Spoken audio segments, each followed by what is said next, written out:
y'all, and thank you so much for tuning into Respectfully with Miss Pretty Young Thing. I'm your girl PYT, and let's get into it. All right, y'all, so we've been catching up on all our shows, and of course, we have to circle back to Joseline's Cabaret, Texas, okay? When I tell you this is my show, oh yes, this is my show. Joseline, you did your big one, okay? Come through, puta.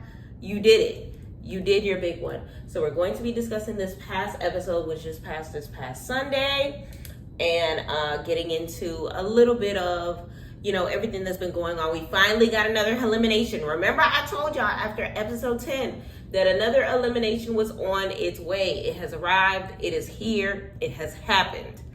Okay, I told y'all. Remember, I said it was going to be a mass elimination. More than one girl was going because of the fact that Joseline had not eliminated in a long time, okay? So I'm not surprised. I'm actually in a big I told you so moment. So I told y'all so, and it has happened. So let's go ahead and divulge in everything that took place in this past episode. But before we do, please do me a favor, like, comment, subscribe, post notifications, send this video to a friend. Let everybody know that PYT is here respectfully, okay? So I'm going to be beating my face. I have an event to go to. Nice little soft demure shirt, if you may. And yeah, let's just go ahead and dive right in, baby. Okay, so of course the episode starts with the ladies showing up at Area 29. Area 29 is a poppin' venue over in Texas. I want to say the city that they're in right now is Dallas, so it's one of those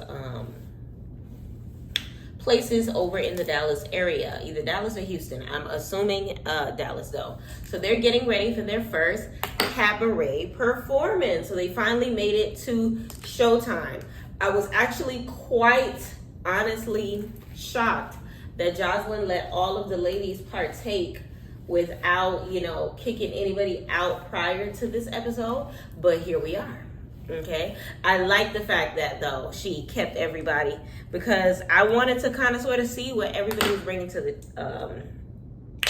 table when it came to their dancing on stage beyond all of the fussing and fighting that has been happening in the house. Okay, so they're getting dressed, you know, the slow-mos that Zeus likes to do or whatever the case may be, and Diamond is putting on her outfit, calling herself they're saying the outfits are giving luxury lamp. Respectfully, they kind of were. They had the little black effect going on with it. Hold on. We love a good ordinary. They had the black effect going on with it with the little shingle type situation. I don't know. But the show starts. Melissa, Joseline's good friend from Love and Hip Hop, is emceeing. She introduces the ladies and this tour kicks off, okay? First performance of the night. Damelo, hey, Damelo, hey, Damelo. They did it. They killed it. Everybody was in formation. Okay, ladies, now let's get in formation. They did their thing. Looked beautiful. Next song was Slay. Okay, I don't play no games. When I tell you I felt like I was at the concert, Joseline did her thing. For Slay, they had a solo performance by Ocean. Respectfully, big shout out to Ocean. She looked good on that stage. Finally, we done found something that Ocean can do that she don't look crazy in the midst of doing, okay? So, Ocean hits the stage. She does her thing, or whatever the case may be. The next song that ends up getting done is Doon Cha Cha. So you already know. Hey,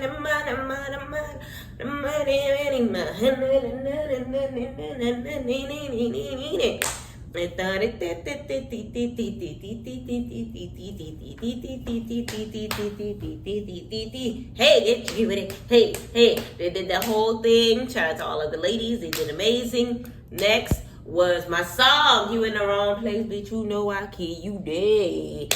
And Neek had the solo for this one. Neek was busting it wide open and shaking it on the floor. She was doing her thing. She looked amazing. It's crazy because we don't get to see the ladies in their pure element as often. I think they only showed one solo thing this year. Remember, they had to do the sexy cowboy situation or whatever the case may be, and they didn't really show us everything. So it was good to see Neek in her element or whatever the case may be. I just put on my eye cream, hyaluronic acid, and it was so good to see her in her element. It was so good. Now, next is, she ended up doing some song that I ain't never heard of, but we're going to see if we hear some more of it next season or later on in this season. Next day, they drop, hey, drop. I drop your ass on that. Listen, I ain't going to hold you. I am proud of Joseline, okay? Next day, they Ghetto Fantasy. Hey, Fantasy. Ghetto Fantasy. So, what's her name? Queen Envy. Envy had her solo. Now, during her solo, what does she do? She shoots flames. She's a flame throwing boom boom. Okay? She has a flame throwing. I don't think I'm gonna show everything because respectfully, we got places to go and people to see. But either or, y'all know my face routine. She throws flames out her poom poom. Now, I'm not as wowed by this as I was as homegirl doing the tricks on the pole with the flames on her, with the sparkles on her thingies. I would have preferred to see her, respectfully, because I don't think that anything is exciting about me watching a girl put a candle up her poom poom. Like, that's not. Boom. That's not what I want to see. So Ghetto Fantasy goes, Flaming Poom Poom happens. Then Joseline then performs my favorite song by her, Do It Like It's My B-Day. Do it like it's my B-Day, baby. So Joseline does her thing, performs. She does a solo. Every time he come over, I'm at him like a girl. Listen, I was having the time of my life watching that. I feel like I was watching a Super Bowl halftime show. She did her thing. The show is over. Everything went amazing. The ladies are excited. Elimination dinner. Okay, it's time for the elimination dinner. Okay, so of course the ladies get out of their outfits. They get into something regular. They start lining up to go into their seats for the dinner. Season 5. All right, they do their little chant, and Joseline basically lets the ladies know that she is going to be doing elimination tonight, and not all of the ladies will be continuing with the rest of the tour or finishing their chance at winning $10,000. Okay, so, well, $50,000, however much money it is. Y'all know how much it is. So the ladies start reminiscing over what's been going on. I feel like this is the halftime of the season, the way they kind of sort of painted it out, or whatever the case may be. But they start remembering how Voodoo had threw the first punch of the season. Joseline's like, remember, you was the first person to kick off the fights. You was the first person to throw the first punch of Joseline's Cabaret, Texas. And they kind of sort of show Voodoo, aka Drea, punch a wet at the pool party, which I believe was episode 1, gearing into episode 2. Then from there, Joseline makes Voodoo basically say out loud what she told her private about some of the ladies only being there for their brand and not there for the cabaret. Now, I'm not shocked that Joseline handled this circumstance the way that she did. And I'm actually kind of pleased because I feel like Drea was trying to be sneaky. And I'm glad that Joseline kind of sort of put in her head that, like, I'm not playing with you. Like, you're not gonna sit here and say all of this stuff behind my back, but not have the audacity to be able to say it to their face, okay? All of these ladies are right here. Time and place, sweetie. Time and place. So Joseline basically told her about herself. And then from there, she basically called her out. Like I said, not telling the ladies to her face. Joseline over here, she went a little in. She talking about something. Be a woman, bitch. You're not woman enough to say it to their face. Be a woman, bitch. I was just like, oh, be a woman, bitch. You better woman the hell up, okay? So then from there, Joseline basically is telling Voodoo that she needs to get better and basically she needs to figure out how to fight her own battles, and that Danny is always the one to fight in battles with her, and that she, without her, like, basically, like, let me know in the comments how you felt about that, because she basically said that she throws a rock and hide her hands, but of course in Joseline's language she said throw the ball and hide her hands. We knew what you meant, Mookie. We knew what you meant. But before we even go there, y'all, let me know how you felt. I'm going too fast, because let me know how you felt about the performances. Who you think had the best solo, which song of Joseline's is your favorite song, etc., etc. So now, back to the dinner. So then from there, she throws the ball and hides, is basically what Joseline said, but we know she meant throws a rock and hides her hand. And then from there, Danny is getting emotional. You could tell Danny understood what place Joseline was coming from, because it's one of those things where it's just like, dang, like, let your homegirl breathe. Like, Danny really didn't have beef with any of the girls in the house like that, unless Drea was like, had anything to do with it, if that makes sense. I feel like basically if Drea wasn't present for this season, I feel like Danny would have been able to hold her own. But I can't say the same about the other way around. And let me know if you understand where I'm coming from with that, or if you disagree. All right, so from there, basically, Joseline asked the ladies why they feel like Henny doesn't belong. She notices that there's some tension between them and Henny. Of course, they basically called her pussy broken pussy. Making that little song, telling her that her coochie stank, or whatever the case may be. And the ladies proceed to answer. So from there, Neek basically says that Henny, she doesn't like Henny because Henny tried to call her out at the ninja thing. I feel like she was making up an excuse, because when did she call you out? Because even when they played the little playback, that wasn't her calling you out. Like, y'all were having a regular ass discussion about a circumstance because y'all brought up something that was none of y'all business to her. Something that was between her and her friend to her. So it was one of those things where it's just like, I can understand why Henny doesn't like you, but I don't understand why you don't like Henny. Like, you over here, like, just inserting yourself in her business. And it's like, I like Nick. I really do. I really do. Okay, but like, her dislike for Henny and her spazzing out like every 5 seconds when it comes to, you know, the little fighting scenes, like, I don't like that. I don't like it. I feel like she's doing too much, and it's taken away from her talent. It's taken away from like what she could be contributing to the cabaret and what Joseline has set up for them. So it's one of those things where it's just like, get your shit together, please and thank you. So basically from there, Hennessy basically asked Neek, listen, she asked Neek, why you got a problem minding your business? And respectfully, I need an answer, Neek, because that's what it's giving. It's giving you are beefing with her over something that never had anything to do with you. Like, y'all, everybody in the house was questioning her friendship with her friend when they, like, the basis of it just never made any sense. I feel like more than likely the producers kind of sort of, it was a scheme that Todd set up essentially, where they were trying to get them to kind of sort of isolate or maybe like exile, or however you want to word it, the new girls and, you know, take them out one by one. And it ended up being a target on Hennessy's back. And, you know, Roseanne kind of sort of, I don't know. I don't know what they were trying to do. What kind of plot and scheme that it was trying to become. But respectfully, when it comes to that circumstance, I am Team Hennessy.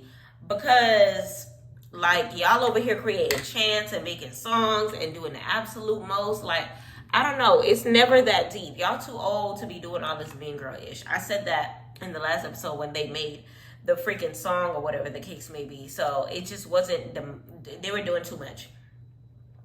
So they over here going back and forth about who made the song, even though it was Russian that self-proclaimed that she was this singer and songwriter, writing credits to her, okay, payola, all that good stuff, okay. And they're basically going back and forth in regards to that. Henny is basically just like, y'all need to get off my dick. And of course, Neek is just like, do you have a dick? Do you? In her little accent or whatever. Henny throws a drink. Allegedly, the drink ends up partially in Russian's eye. I say allegedly because when you slow-mo that, I feel like more drink ended up on the counter than on any person. Because showgirl Neek put her arm out, which ended up blocking said drink. And then Russian, I seen about 5 little drops go in your direction. So I feel like Russian was just looking to pick a fight.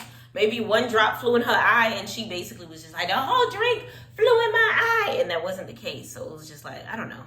It was just a lot. But that breaks into a fight with Russian and Neek versus Henny. Henny ends up losing that round. But I'm going to give that round to...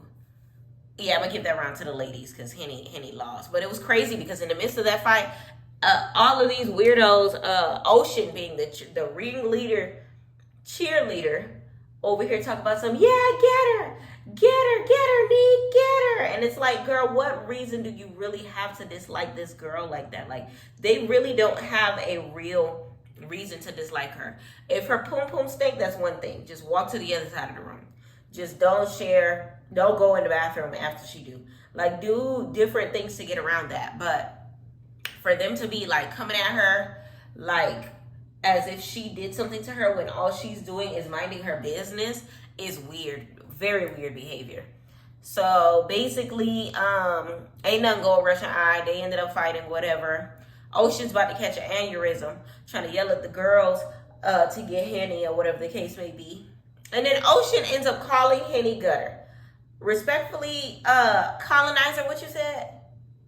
People over here talking about that Oceans is black or whatever. She said that her stepfather is black. Respectfully, that is your stepfather. That is not your biological father. So I don't even know why that was an argument to prove that you can hang enough to call an African-American woman gutter. You're white. Don't do that. Respectfully, all of them should have ganged up on Oceans and stomped her the hell out. They should have pulled a Jayla. This is an episode that Jayla should have been on because, you know, she should have been here. Take all of that Gretch energy out on Oceans because why the fuck? Child. I don't know. That pissed me off. You got her, bitch. And she was saying it at the top of her lungs. It was just like, it was giving... Like, you see all of these people. You see Erica Mena's backlash. You see Mariah Lynn's backlash. You see Gretchen's backlash. And you have the audacity. I don't know. These girls. So then, yeah, Joseline ends up calming them down or whatever. Ocean's still proceeding to yell at Henny at the top of her lungs. Veins popping out her forehead or whatever the case may be. Neek ends up circling around to catch Henny again. Henny tries to throw a kick. She does that Scotty kick, and she falls.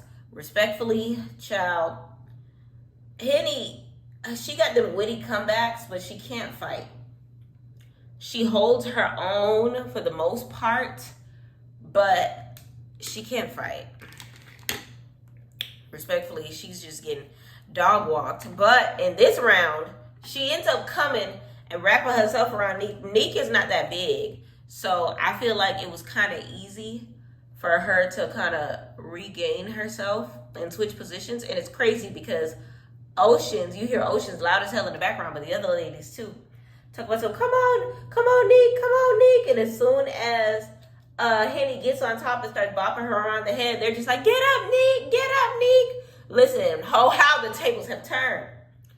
Okay, and like I said before, I don't feel like they truly have a reason to be, you know, if there's anybody that should not like her for anything, it should be Rose, because Rose is the only person that knows her enough to have a reason to have a problem with her for whatever it may be, you know. But I feel like even with them trying to create problems between the girls, the problems that they had or the problem that Rose had with her was like more of a principle thing and not based on like what the other ladies were saying, but I don't know. Their situation is weird. So then from there, Neek is on a million, and everybody telling her to calm down. Everybody telling her to calm down. She's basically like, "I ain't calming down," in her Chris Tucker voice. Basically saying, "I ain't calming down until Joseline tells me to calm down." Meanwhile, Joseline sitting in the corner with her calm the fuck down face, and Neek is not understanding. When Joseline told me to shut up, I shut up. Okay, sis. So Joseline tells the ladies that she's been in their shoes before. Tensions are high, whatever the case may be. Ooh, child, I got a headache.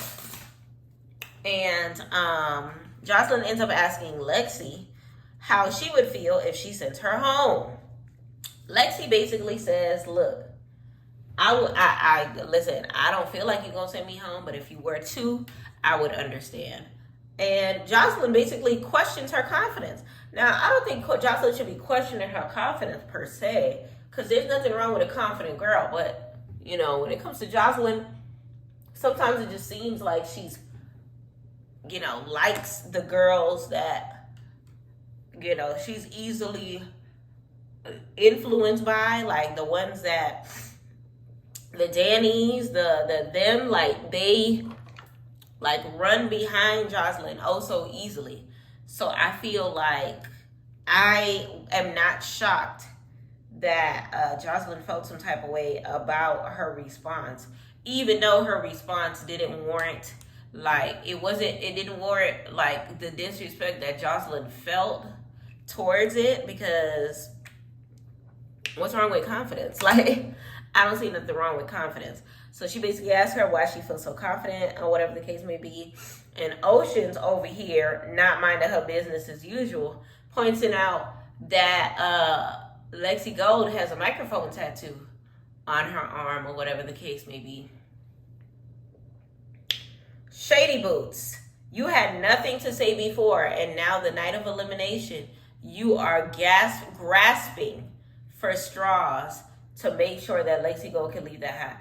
And then honestly, I feel like the result of that kind of played in Ocean's favor. But we're going to get to that, because it's one of those things where I feel like Joseline wasn't even checking for that. And Joseline kind of sort of was understanding that Lexi, may have other goals, but she is here for the cabaret. And she's a great dancer, and she's a great asset to the cabaret until Oceans opens her fat ass mouth. Let me know in the comments how you feel about that.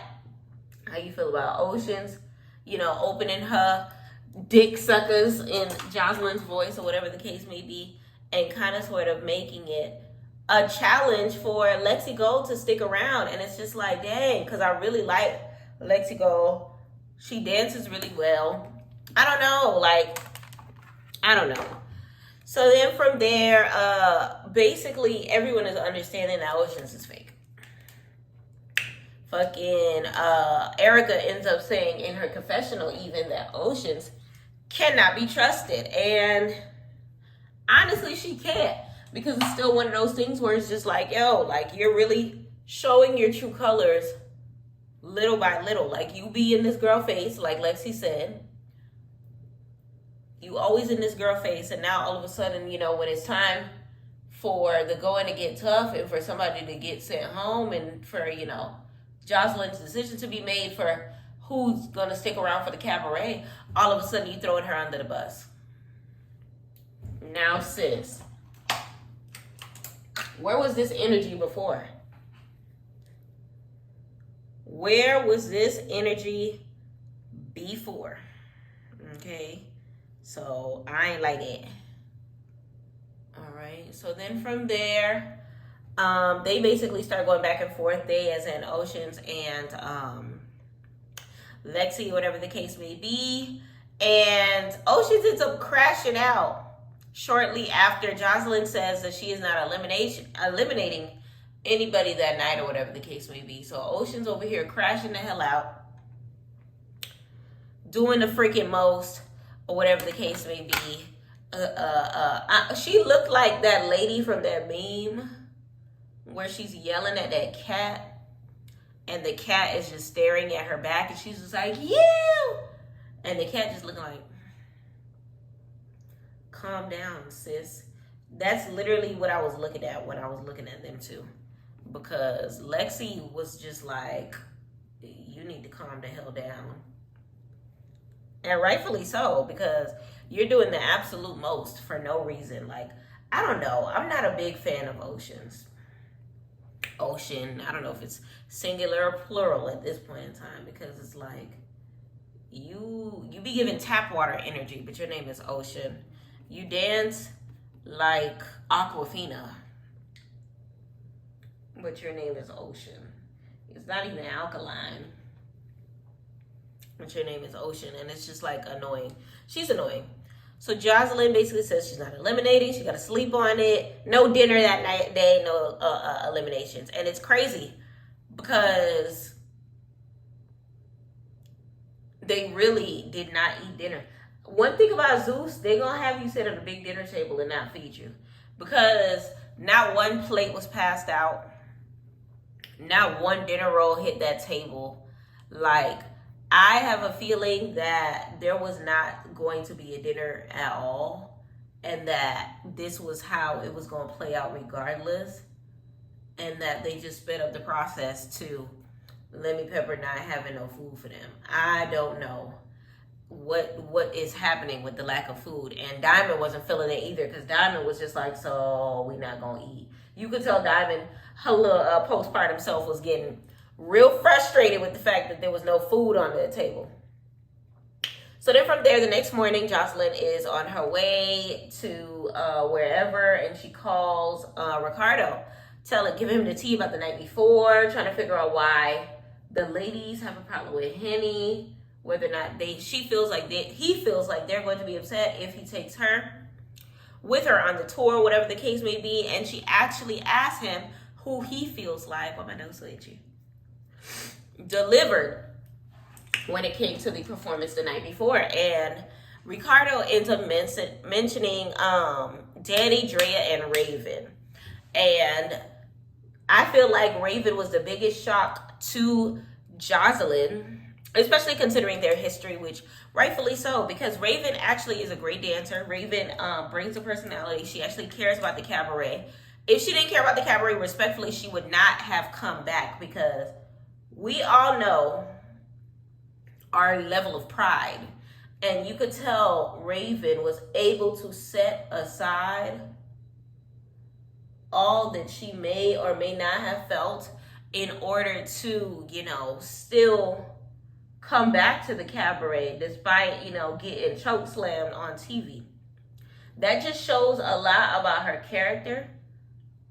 And, respectfully, she was down to be the house mom. You could tell Raven genuinely is there because she loves the cabaret. It ain't got, it's not just about the TV. It's not just about the money, because at the end of the day, like, money comes and money goes. Like, you can tell she actually cares. So that being said, from there, the ladies wake up and they end up standing right outside of the hotel that they are staying at before they hit the road or whatever the case may be. And Joseline has a bus in front of them and basically says, if y'all get a text message, then get on the bus, because we hitting the road. And if you don't, then hit the road. Y'all ain't got to go home, but you got to get the F up out of here. You are not a part of Joseline's cabaret anymore. You have been eliminated. So then from there, they are getting text messages to know if they get to the next city. They over here like, do I have service? Child, imagine you texting Joseline like, hey, I didn't get my text. Am I invited? And she leave you on red. Imagine being left on red.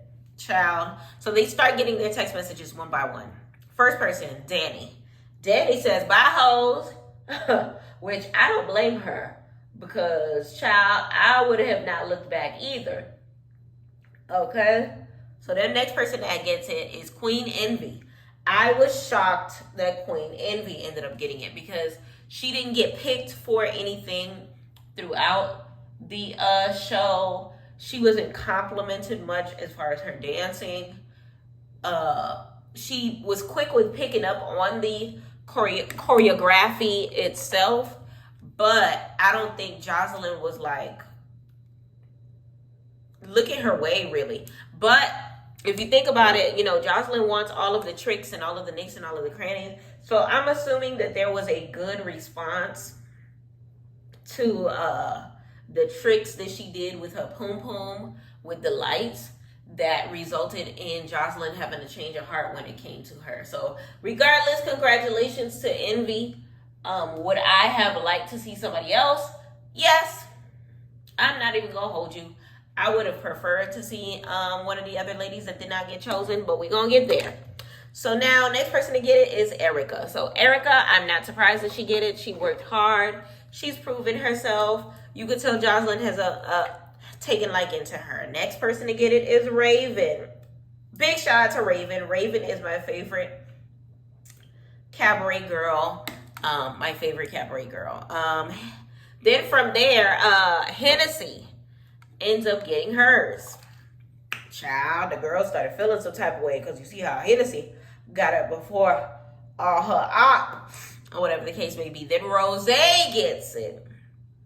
It's so crazy how these girls came on like episode 4 or 5, and both of them ended up taking spots over the girls that have been there since like episode 1, that they truly auditioned, they truly got chosen, and truly made it into the cabaret, or whatever the case may be. I just find that extremely interesting, and respectfully, Joseline is shady boots when it comes to that, because it's really just like, yo, you really let these outside girls show up and show out over these females who literally put their heart and soul into making sure that the audition tapes was together and yada yada. But respectfully, listen, that's how Joseline want to run her cabaret. That's how she gonna do it, and I honestly, I'm here for it.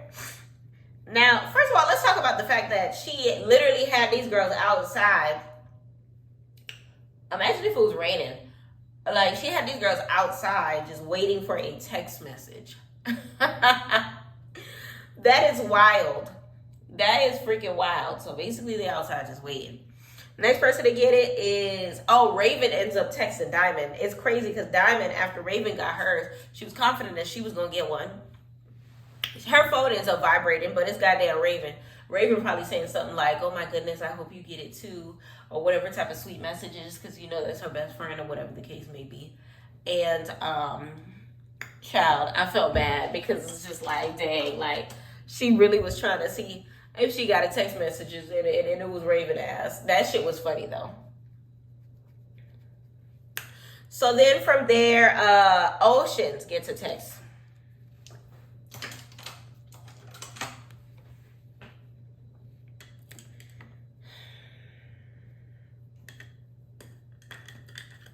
Joseline, why?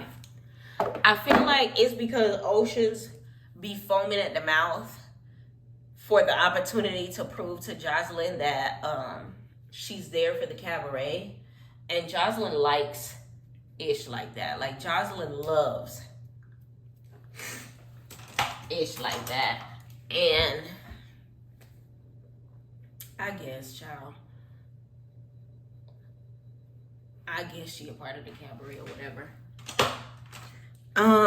Next person to get their text message, she said it was gonna be 9 girls. So the 8th girl is Drea. So Drea was getting kind of antsy because she was just like, dang, like I ain't get my text message. And I'm not surprised that she did it like that to make Drea feel like she wasn't gonna get it. But I'm not shocked either that she made it. Okay, Drea is still, although she be doing shiesty-ish, she's still like Team Joseline all the way. And I feel like Joseline still appreciates the fact that she be holding her down. She just don't like her doing it in sneaky manners. Okay, so then from there, last person to get it is the Showgirl Neek. Now, I felt some type of way because of Oceans and Queen Envy. Oceans should have been Isis, and Queen Envy should have been Lexigo. Okay, that would have left out Dez as well as Diamond. Now, Big Titty Diamond, I'm not shocked that she did not get chosen because I feel like she didn't really have a big presence for this season. I feel like she kind of sort of fell behind the scenes a little bit, and it wasn't just I feel like this just wasn't her season. She didn't really offer much. I feel like she wasn't kissing Joseline's ass enough either. Like, she wasn't there for the dancing, she wasn't there for the ass kissing. So I don't know, it just wasn't happening. And then, of course, she's still getting her mom body together. So I feel like there's a plethora of reasons why she wasn't chosen. Isis wasn't chosen. I feel like maybe her lack of kissing up to Joseline as well. Same reasoning. Because I feel like she kind of sort of kept to herself. And I don't know, Joseline likes a woman that will, like, kiss her ass. Like, I don't know how else to word that. It's one of those things where Isis was not doing it. She seemed unfazed. And that she seemed like she was there to dance. Don't get me wrong. She definitely showed up and showed out when necessary. But, like, maybe Joseline just wasn't feeling her. I don't know. Next girl, Lexi Gold. Now, I sincerely feel like Oceans took Lexi Gold's spot. The night before, of course, Oceans is the one that unveils to Joseline that she has a microphone tattoo. Joseline was already sitting on edge as to whether or not she should involve Lexi Gold in all things Cabaret. And I feel like her realizing that that tattoo was there was like the final nail to the coffin. I feel like if anybody should have been fighting, it should have been Lexi Gold fighting Oceans. Okay? To make sure that she let her know that I know that it was you that took my chance away. And respectfully, I don't F with you because of it, okay? So the girls do their outros or whatever the case may be. Honestly, big shout out to all of the girls that partook. Oh, and Dominican Barbie, respectfully, I didn't pay, they didn't show too much of her. I feel like she was just a pretty face. And of course she was a follower of the Hennessy train. So it was just like, I don't know. She didn't give enough. And I feel like it is what it is. She kind of sort of just fell in the background. So then from there, Isis is mad that she wasn't chosen over Dirty Dan and Dre Dre, aka Voodoo Doll and Danny. And she spazzes out. Cameras flipping all over the place, and that's where the episode ends. So the episode basically ends with the girls about to get on the bus or whatever the case may be. They get on the bus, and Isis, I guess, finds a back way to getting on the bus to whoop some ass. Let me know in the comments who you feel Isis went for first when it came for the ladies on the bus. And yeah, I feel like Danny and Drea definitely. Which one of the two, I don't know. Maybe both. Because respectfully, Isis can fight. So, good luck to both of them. So then from there, we get the preview to the next episode, which is episode 12. The tour continues. It looked like somebody about to get jumped on stage. I don't know. It's giving Henny, if that's the case. Or maybe it was one of those situations where one of the girls that got eliminated came to one of the tours and jumped on the stage. I don't know. Somebody getting stomped out. It's either a girl that wasn't chosen, that did some weird-ish, or Henny. My bet's on Henny because I don't know. But I don't know. They didn't give enough in the preview for us to really know what the heck was going on in that scene. So let me know in the comments if you saw something that I didn't see. Also, Raven, at one of the practices, it looks like she's going to address Neek and Neek's attitude. Honestly, Raven is the perfect person to say this because Neek is a brat.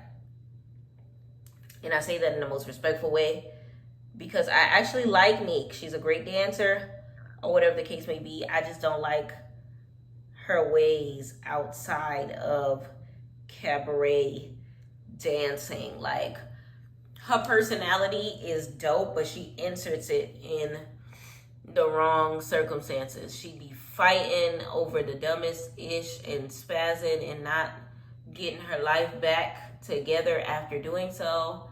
And then she's still coming for Henny, and it's just like, calm down, like, you being weird. It looks like another chain snatching circumstance is about to occur. I don't know what it is about Zeus and chains, but I'm gonna need these girls to get it together. Every show got a chain snatch, and it's getting annoying. And I'm gonna need y'all to get your own chains, because I'm not understanding why y'all are in the business of taking things that don't belong to y'all anyway, because it's just like, yo, like, calm down. Calm the hell down. Okay? So it looks like, as far as the chain snatching goes, it looks like it's about to be, I guess, Queen Envy's chain that is taken by Hennessy and given to Rose or something like that. I don't know what the hell is going on. But it's still, you know, a case of the kleptos.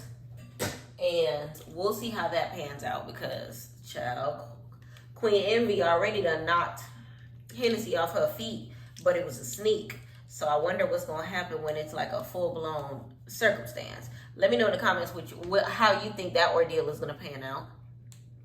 Okay, and we also had Oceans versus Envy Erica. Okay, that's the light-skinned boo. Joseline's teacher's pet, if you may. Because Joseline looked like she like her.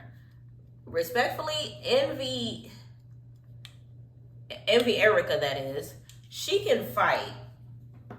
She looks like, it's weird because she doesn't have any like technique or anything, but she looked like she hit real hard, if that makes sense. Like, she looked like she got a little pack to her punch. Or maybe, I only say that because she fought Jigsaw. Remember that. So it's still one of those situations where, like, can she really pack a mean punch? Or was Jigsaw's face just fragile? I don't know. The jury is still up on that one. And it's, well, I guess we're going to have to wait and see for this fight as to whether or not that's the situation. But let me know in the comments how you felt about this episode as a whole. I definitely feel like this was a great episode. I definitely feel like some mistakes were made as far as the eliminations go. I'm definitely hoping that some of the rumors are true and that the other girls aren't like eliminated per se. Like, they're still going to be joining for certain cities in the tour. Because I heard Lexi Gold was still a part of it, and, you know, things like that. I know a lot of girls have been speculating as to who ends up winning the $50,000 or whatever the case may be. And one of the names that was out there was Hennessy. So let me know in the comments whether or not you think that that may or may not be true, or whether or not you have your own theory as to who would win the $50,000. Now, like I said, y'all already know the vibe. My girl is Raven. So my money is on Raven, for Raven to win the $50,000. I would love to see Raven win the $50,000. Now, will she win the $50,000? I don't know. Because I feel like, because of the fact that Joseline is taking a liking to Henny, and the fact that all of the girls are coming for her, or whatever the case may be, I feel like it's one of those things where she kind of sort of sees the love and hip-hop Joseline in her. And that might, like, them bullying her or whatever the case may be, might be an advantage, you know, as the circumstance goes on. It just might be. Let me know in the comments if you agree or if you disagree. All in all, the episode, honestly, the episode was a 9. What kept it from being a 10? Oceans kept it from being a 10. Stop hollering. Okay? I literally had to put the volume down on my TV. Like, you're doing too much. She was spazzing the hell out over nothing. Like, the Puerto Rican princess, I really want to be here. In the words of Lexi Go, you have 2 left feet, sis. Like, you really do. I feel like the only reason why Oceans was not eliminated is because of her spazzing out over the Puerto Rican princess. Like, Joseline be valuing the girls that be like ready to give up their life for her or whatever the case may be. And I feel like that's the only reason why Oceans ended up having a heads up in that or whatever the case may be. But it is what it is. Like I said, she ended up snitching on Lexi Go and her little tattoo, whatever the case may be. And I feel like Lexi Go should have just kept her head on a swivel. Like, this is a competition. So no one owes you any loyalty. Okay? And everybody is, in a sense, looking out for themselves. So you can't necessarily be shocked that Oceans ended up switching up or whatever the case may be. Like, you really can't be shocked because $50,000 is on the line. Okay, $50,000. We're not talking about $5. We're not talking about $500. We're not talking about $5,000. We ain't even talking about 10. Okay, so it's still one of those things where, like, we cannot be shocked. But yeah, Oceans kept it from being a great episode. A 10 out of 10. We giving it a 9 because of Ocean. And the most valuable cabaret dancer, I will say Henny. Henny ate in this episode. Her little one-liners, like, why y'all on my dick? I'm trying to figure out why you don't know how to mind your business. All of that good stuff. Like, I feel like she definitely ate. I love the fact that Joseline ended up giving her a chance and putting her on the cabaret or whatever the case may be, because sis can dance. It's just a matter of, you know, her focusing, because all of these little hood rat gutter girls, aka Oceans, won't leave her alone or whatever the case may be. But with, you know, a good peace of mind and a good headspace, I feel like she can go far, and I can see her, you know, kind of sort of sticking by for the long run. Let me know in the comments how you feel about that. Let me know who your most valuable cabaret dancer for the episode was. Let me know how you rate the episode on the scale of 1 to 10. Let me know. Let me know. Let me know, okay?